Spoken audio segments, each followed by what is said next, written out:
سلام به همه عزیزان. ما امروز اومدیم با جواهردوزی لبه آستین که من خودم بهش میگم حالت ساقه‌دوزی پیچک که به این سمت انگار که به هم تنیده میشن و میرم. من جلوی لباسم هم از همین طریق به این روشی که الان میخوام توضیح بدم درست کردم و یه نمای زیبایی داده.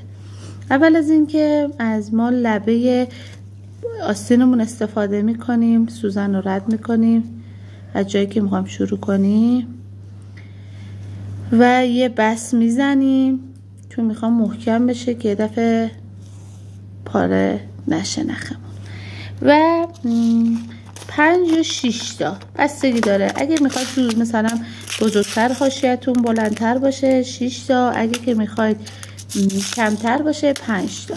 5 تا منجوق شکسته برداریم. 1 2 3 4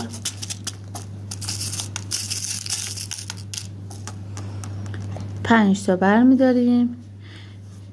ببینید اول مشخص میکنیم کجاست.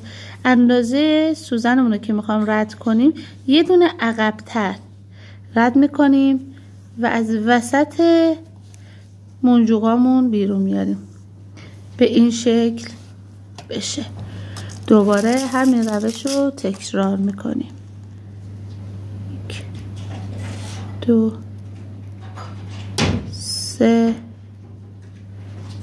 4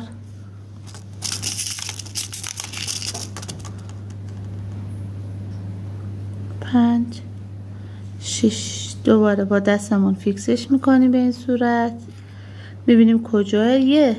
یک میل 2 میل عقب‌تر سوزن رو فرو میکنیم و از وسط به این صورت بیرون میاریم. همین کار رو ادامه میدیم.